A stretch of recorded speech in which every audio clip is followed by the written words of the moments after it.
मुलायम सिंह यादव को मिलेगा सम्मान, समाजवादियों के लिए बड़ी शान। सियासत के पहलवान को मिलेगा पद्म विभूषण, जिसने जीता है हर रण। लोहिया के शेर को सबसे बड़ा रिस्पेक्ट, विरोधियों की बंद हो गई रिएक्ट। अखिलेश स्वीकार करेंगे नेताजी का सम्मान, उस शख्सियत पर थे सब मेहरबान।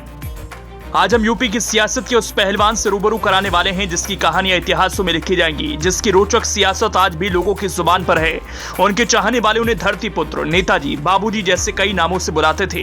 देश के असाधारण राजनेता के रूप में उन्होंने अलग पहचान बनाई। सैफई उनके नाम से चर्चा में रहता। देखते ही देखते 28 साल की उम्र में विधानसभा की सीढ़ियां चढ़ने वाला वो लड़का सियासत के मैदान का पहलवान बन गया। सियासत के दंगल में उसने ऐसे पैर गड़ाए कि फिर विरोधी नतमस्तक हो गए। ये कहानी है मुलायम सिंह यादव की, जिन्हें वो सम्मान मिलने वाला है जिसके वो भागीदार थे, जिसके वो हिस्सेदार भी थे।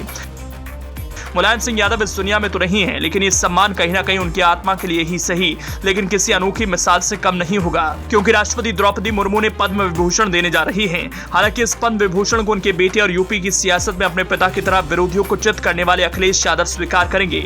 इसके लिए वो खुद दिल्ली जाएंगे। मुलायम सिंह यादव जितना ज्यादा सियासत में माहिर थे, उससे कहीं ज्यादा लोहिया के पद पर भी चलने वाले थे। इसी वजह से आज उनके सम्मान की चर्चा होती रहती है। मुलायम सिंह यादव को पद्म विभूषण का सम्मान समाजवाद और समाजवादियों के लिए किसी तोहफे से कम नहीं। समाजवाद में तोहफों की बारिश अगर हुई है तो ये पहली बार होने जा रही है जब मुलायम सिंह यादव और उनके नेता को जो इस दुनिया को अलविदा कह चुके हैं, उनको पद्म विभूषण का सम्मान मिलने वाला है।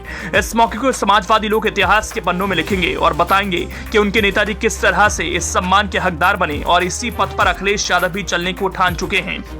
क्या है पद्म विभूषण? इस सम्मान का हकदार वही होता है जो अपनी जिंदगी में बहुत खास योगदान किया होता है। इसके लिए बहुत कम लोगों का ही चुनाव हो पाता है, क्योंकि ये सम्मान जिसे मिलता है उसका तो सिर ऊंचा होता ही है, लेकिन परिवार को भी हौसला और ताकत देता है। पद्म विभूषण सम्मान भारत सरकार द्वारा दिए जाने वाला दूसरा उच्च नागरिक सम्मान है, जो देश के लिए असैनिक क्षेत्रों में बहुमूल्य योगदान के लिए दिया जाता है। यह सम्मान भारत के राष्ट्रपति द्वारा दिया जाता है। इस सम्मान की स्थापना 2 जनवरी 1954 में की गई थी। भारत रत्न के बाद ये दूसरा प्रतिष्ठित सम्मान है। अब इस सम्मान को मुलायम सिंह यादव को दिया जाएगा, क्योंकि उन्होंने अपनी जिंदगी में कई ऐसे काम किए जो आज भी अमर हैं, जिसकी जितनी तारीफ की जाए उतनी कम है।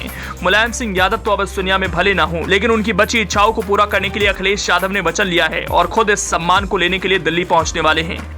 वो सफर जिसने नेताजी को दिलाया सम्मान। मुलायम सिंह यादव 1967 से लेकर 1996 तक 8 बार उत्तर प्रदेश में विधानसभा के लिए चुने गए। एक बार 1982 से 87 तक विधान परिषद के सदस्य भी रहे। 1996 में उन्होंने पहली बार लोकसभा का चुनाव लड़ा और विजयी हुए। इसके बाद से अब तक 7 बार लोकसभा में पहुंचे। निधन के वक्त भी वो लोकसभा सदस्य थे। 1977 में वो पहली बार यूपी में मंत्री बने थे, तब उन्हें कोऑपरेटिव और पशुपालन विभाग दिया गया। 1980 में लोकदल का अध्यक्ष पद संभाला। 1985 से 87 में उत्तर प्रदेश में जनता दल के अध्यक्ष रहे। पहली बार 1989 में यूपी के मुख्यमंत्री बने। 1993 से 1995 के बीच दूसरी बार मुख्यमंत्री बने, और यहां तक कि केंद्र की देवगौड़ा सरकार में रक्षा मंत्री की कमान भी संभाली और पाकिस्तान को धूल चटाई। अब इस सफर में यादगार पल देने के बाद सम्मान के हकदार तो बनेंगे ही।